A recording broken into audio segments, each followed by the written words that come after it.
Assalamualaikum warahmatullahi wabarakatuh. Perkenalkan, nama saya Natasha Susabila Ibisono dengan NIM 2305 120404023 dari kelas Teknik Informatika A 2023 Universitas Negeri Surabaya. Di sini saya akan sedikit membahas tentang web server dan DNS. Adapun pengertian web server yaitu perangkat lunak yang berfungsi sebagai penerima permintaan yang dikirimkan melalui browser, kemudian memberikan tanggapan permintaan dalam bentuk halaman situs web atau lebih umumnya dalam dokumen HTML. Namun, web server dapat mempunyai dua pengertian berbeda, yaitu sebagai bagian dari perangkat keras hardware maupun sebagai bagian dari perangkat lunak software. Jika merujuk pada hardware, web server digunakan untuk menyimpan semua data seperti HTML dokumen, gambar, file CSS style sheet, dan file JavaScript. Sedangkan pada sisi software, fungsi web server adalah sebagai pusat kontrol untuk memproses permintaan yang diterima dari browser. Jadi sebenarnya semua yang berhubungan dengan website biasanya juga berhubungan dengan web server, karena tugas web server adalah mengatur semua komunikasi yang terjadi antara browser dengan server untuk memproses sebuah website. Bagaimana web server bekerja? Saat mengambil halaman website, browser mengirimkan permintaan ke server yang kemudian diproses oleh web server. HTTP request dikirimkan ke web server. Sebelum memproses HTTP request, web server juga melakukan pengecekan terhadap keamanan. Pada web server, HTTP request diproses dengan bantuan HTTP server. HTTP server merupakan perangkat lunak yang bertugas menerjemahkan URL, alamat situs web, serta HTTP protokol yang digunakan browser untuk menampilkan halaman website. Kemudian web server mengirimkan HTTP response ke browser dan memproses menjadi halaman situs web. Pada saat web server menerima HTTP request dari browser, jika diperlukan web server akan mengirimkan query ke database untuk memenuhi permintaan HTTP request yang dikirimkan oleh browser. Fungsi web server. Jadi selain berfungsi sebagai komunikasi penghubung dengan situs web dan memproses HTTP request yang dikirim oleh browser, secara umum beberapa fungsi web server adalah sebagai berikut: memastikan semua modul yang dibutuhkan tersedia dan siap digunakan, membersihkan penyimpanan, change, dan modul yang tidak terpakai, melakukan pemeriksaan keamanan terhadap HTTP request yang dikirimkan browser. Web server sebagai hardware. Web server bertugas menjadi tempat penyimpanan skrip, gambar, maupun konten halaman website. Web server harus dapat diakses dari seluruh wilayah yang mempunyai koneksi internet. Web server sebagai software. Selain tempat penyimpanan, fungsi web server adalah sebagai perangkat lunak yang melayani permintaan dari browser. Ada banyak web server yang saat ini tersedia, salah satunya adalah Apache. Produk web server. Tabel di samping merupakan tabel persentase penggunaan web server yang digunakan oleh banyak website di internet. Seperti yang dapat dilihat, Apache paling banyak digunakan dibandingkan dengan web server lainnya. Survei dilakukan dengan mempertimbangkan beberapa poin. Yang pertama, teknologi yang digunakan pada halaman website. Hanya melibatkan 10 juta website teratas berdasarkan peringkat yang disediakan oleh Alexa rata-rata selama 3 bulan, tidak termasuk subdomain. Keunggulan masing-masing web server. Daftar berikut merupakan keunggulan dari 5 besar web server yang digunakan di seluruh dunia. Keunggulan yang kami coba bahas hanya sebagian saja. Masih banyak keunggulan-keunggulan lain yang tidak bisa langsung kami bahas satu persatu. Pada bagian ini tidak kami masukkan untuk layanan Google Web Server, dikarenakan layanan tersebut hanya digunakan khusus untuk layanan online milik Google. Yang pertama ada Apache, pengaturan lebih mudah, open source, komunitas yang besar. Ada Linux, yaitu ringan, banyak fitur dan stabil, performa tinggi. IIS mendukung penuh pada Windows. Adanya kemampuan pengecekan kesalahan, kerja menggunakan PHP lebih stabil. Yang terakhir ada Lightspeed Web Server, memiliki pencegahan DDoS, recover kesalahan secara langsung, kompatibel dengan HD Access. Pengertian HTTP dan HTTPS. HTTP (Hypertext Transfer Protocol) adalah protokol jaringan aplikasi yang digunakan untuk sistem informasi terdistribusi, kolaboratif, dan menggunakan hypermedia. Pengertian lain dari HTTP adalah seperangkat aturan untuk mentransfer file, teks, gambar, suara, video, dan semua file multimedia lainnya di World Wide Web setelah pengguna web membuka browser web mereka. Secara tidak langsung mereka menggunakan HTTP. HTTP adalah protokol aplikasi yang berjalan di atas protokol TCP/IP dari protokol-protokol dasar untuk internet. HTTPS (Hypertext Transfer Protocol Secure) adalah versi aman dari HTTP yang dilapisi SSL atau TLS sebagai protokol komunikasi data di World Wide Web. Dengan protokol HTTPS memungkinkan komunikasi data antara web client dan web server terenkripsi. Port yang digunakan pada HTTPS adalah 443. Cara kerja HTTP dan HTTPS. HTTP adalah protokol untuk komunikasi data antara klien dan server. Sebuah klien web browser melakukan permintaan atau request dengan menghubungkan ke port tertentu, biasanya port 80, ke sebuah server web hosting. Secara singkat berikut cara kerja protokol HTTP.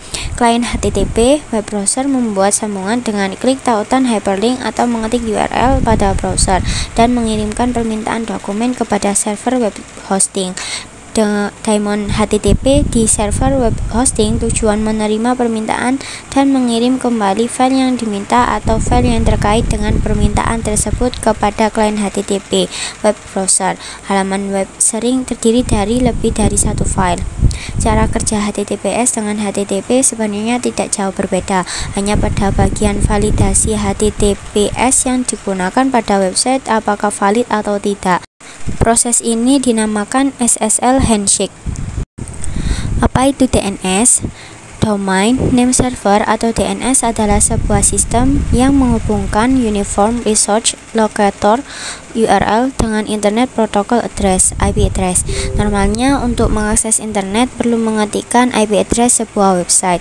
Cara ini cukup merepotkan sebab ini artinya perlu punya daftar lengkap IP address website yang dikunjungi dan memasukkannya secara manual.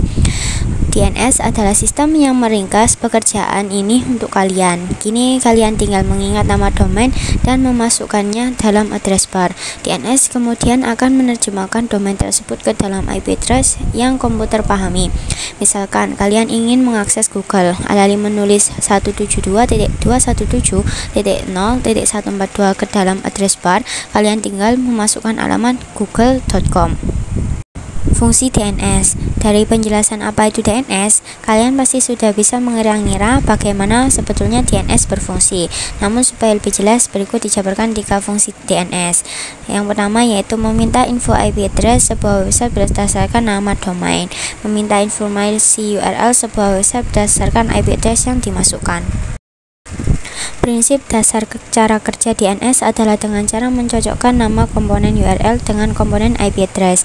Setiap URL dan IP address memiliki bagian-bagian yang saling menjelaskan satu dengan yang lain. Jika kalian sulit membayangkan teknisnya, anggap saja ini seperti kegiatan mencari buku di perpustakaan. Ketika kalian mencari buku di perpustakaan, biasanya kalian akan diberi kode yang menjelaskan letak buku tersebut. Kode buku perpustakaan tersebut dinamai Dewey Decimal System (DDS). Biasanya ia terdiri atas kode topik buku, kode nama belakang penulis, dan kode tahun buku diterbitkan.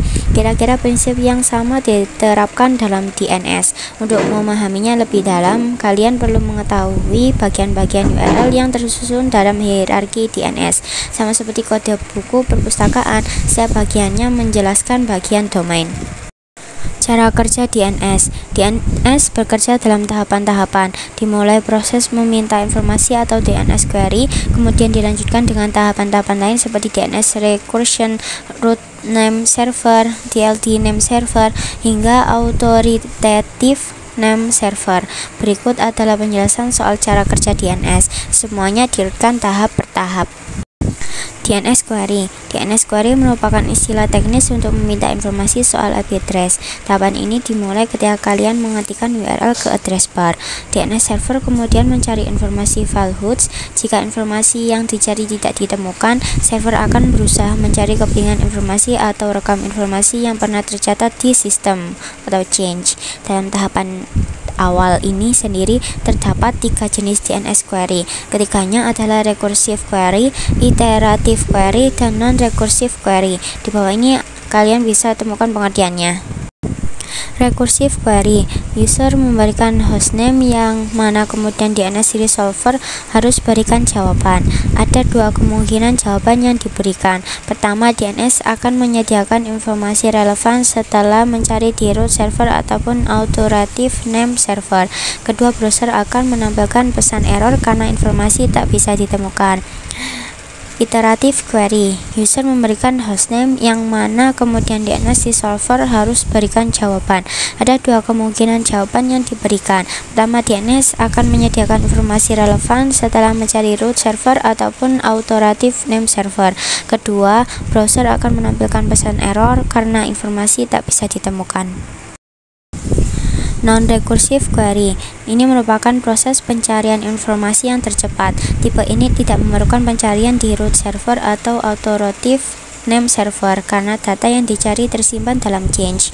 DNS recursor atau DNS recursive resolver. DNS recursor merupakan tahapan pertama pencarian informasi. Ketika user memasukkan URL dan tidak menemukan hasil yang valid di change, sistem akan mencari informasi dalam change penyedia internet atau Internet Service Provider (ISP). Root name server, katakanlah informasi yang kalian cari tak bisa ditemukan di ISP, maka kemudian sistem akan mencari informasi yang kalian butuhkan ke root name server. Root name server merupakan semacam database yang menjawab pertanyaan soal nama, domain, dan IP address. Server ini tidak memiliki jawaban tepat untuk informasi yang dicari, akan tetapi server ini bisa meneruskan permintaan informasi ke pihak yang lebih mengetahui. Di dunia ini terdapat 13 root server yang bekerja. Root server tersebut diurutkan secara alfabetis dari A sampai M. DLD name server. Dari root name server, sistem akan membaca jenis informasi yang dicari dari top level domain. Setiap DLD seperti .com, .org, .edu, .id, .au, dan sebagainya memiliki server yang spesifik. Dengan membaca informasi ini, sistem bisa meneruskan pencarian informasi ke server yang benar-benar memiliki data yang dicari. Authoritative name server. Setelah menemukan clue di mana server yang diinginkan, sampailah kita pada authoritative name server. Jenis server satu ini memiliki semua informasi lengkap soal situs web yang dituju. Ketika informasi yang diminta sesuai dengan hasilnya, maka browser akan menampilkan situs web atau halaman yang Anda minta di awal. Tentu saja hasil pencarian ini memiliki masa waktu tertentu. Proses pencarian ini akan diulang untuk memastikan informasi yang ditampilkan tetap up to date. Namun tentu saja beberapa informasi ini disimpan dalam bentuk change di device untuk berjaga-jaga agar proses query berjalan cepat. Macam-macam DNS. Informasi yang diminta user dalam sistem DNS disebut dengan DNS record. Ada beberapa jenis informasi yang bisa diminta dalam sistem DNS. Berikut adalah 10 DNS record yang paling sering dijumpai. Yang pertama yaitu A record atau address record, menyimpan informasi soal hostname, time to live, DTL, dan IPv4 address. AA record menyimpan informasi hostname dan hubungannya dengan IPv6 address. MX record merekam server SMTP yang khusus digunakan untuk saling berkirim email di suatu domain. CNAME record digunakan untuk meredirect domain atau subdomain ke sebuah IP address. Lewat fungsi satu ini kalian tak perlu memperbarui DNS record. NS record merujuk subdomain pada authoritative name server yang diinginkan. Record ini berguna jika subdomain kalian di hosting berbeda dengan domain. PDR record memberikan izin pada DNS resolver untuk menyediakan informasi soal IP address dan menampilkan hostname di server DNS lookup. Cert record menyimpan sertifikat enkripsi atau sertifikat keamanan. CRV record menyimpan informasi terkait lokasi komunikasi semacam priority, name, wake, port, points, dan DDL, TXT record, membawa dan menyalurkan data yang hanya bisa dibaca oleh mesin. SOA record, bagian yang muncul di awal dokumen DNS zone. Bagian yang sama juga merujuk pada authoritative name server serta informasi lengkap sebuah domain. Langsung saja kita simulasi web server dan DNS di Kisco Packet Tracker.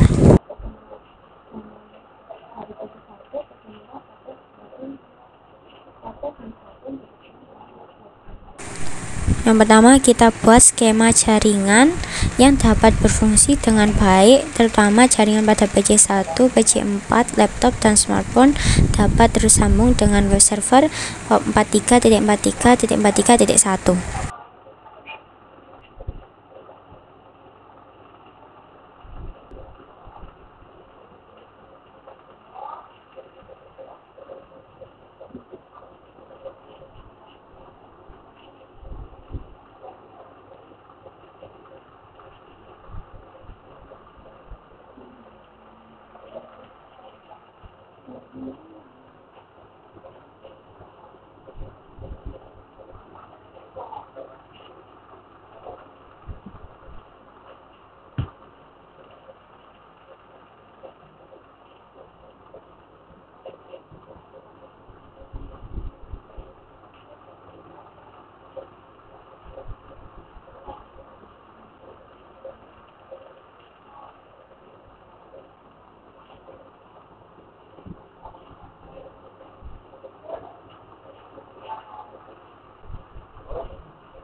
Nyalakan servis HTTP di komputer web server, kemudian edit file index HTML, dan save.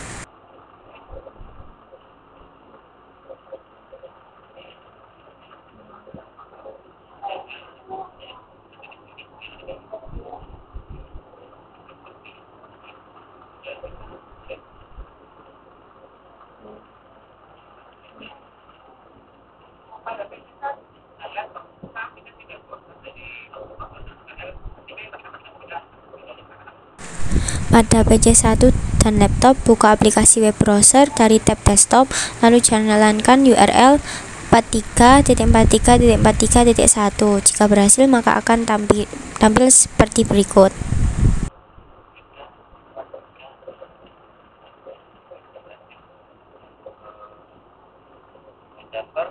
Kita sekarang lanjut ke laptop, dan sama ketika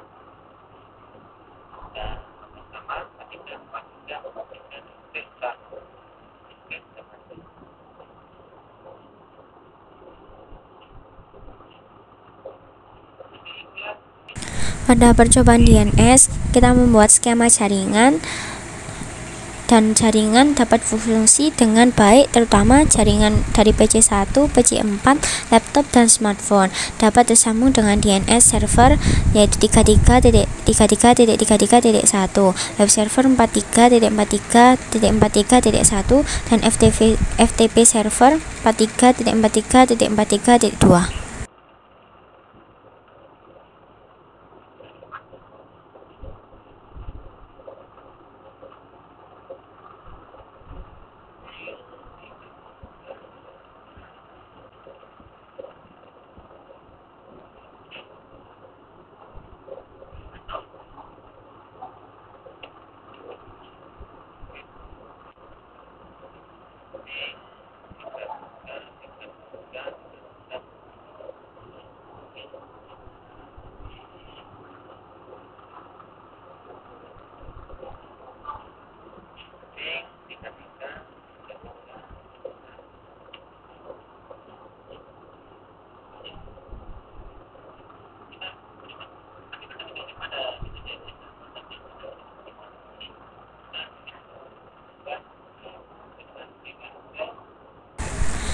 Aktifkan service DNS dan PC DNS server dan tambahkan enti DNS yaitu ftp.jarcom.com.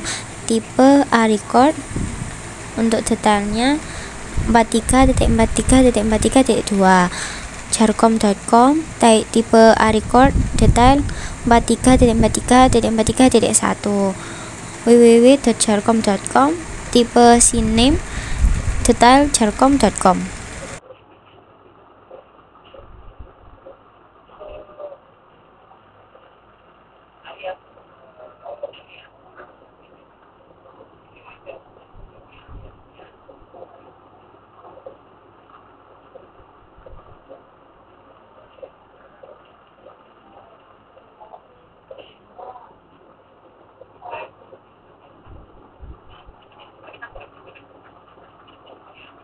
Pada PC1 dan laptop, jalankan perintah nslookup.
Pada PC1 dan laptop, buka aplikasi web browser dari tab desktop, lalu jalankan URL yaitu jarcom.com atau www.jarcom.com. Jika berhasil, maka akan tampil seperti berikut.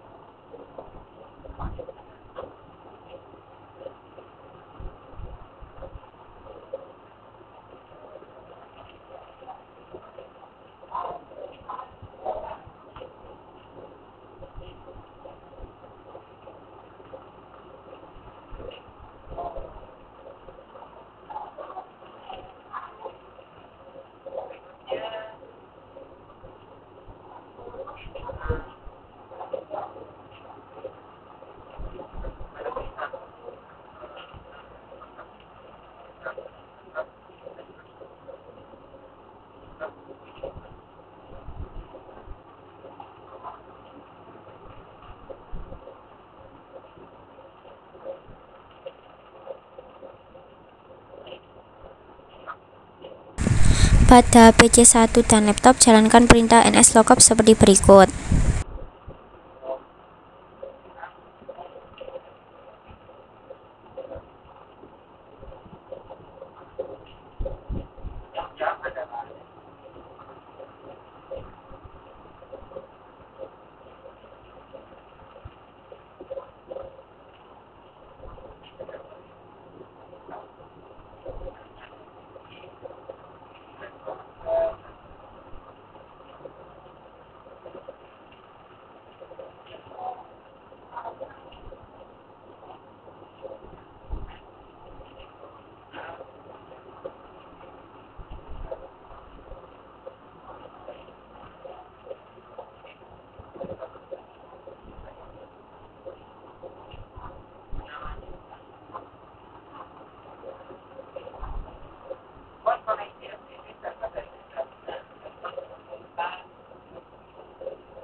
Buat koneksi ke FTP server dari PC1 dan laptop dengan perintah sebagai berikut, yaitu ftp ftp.jarcom.com.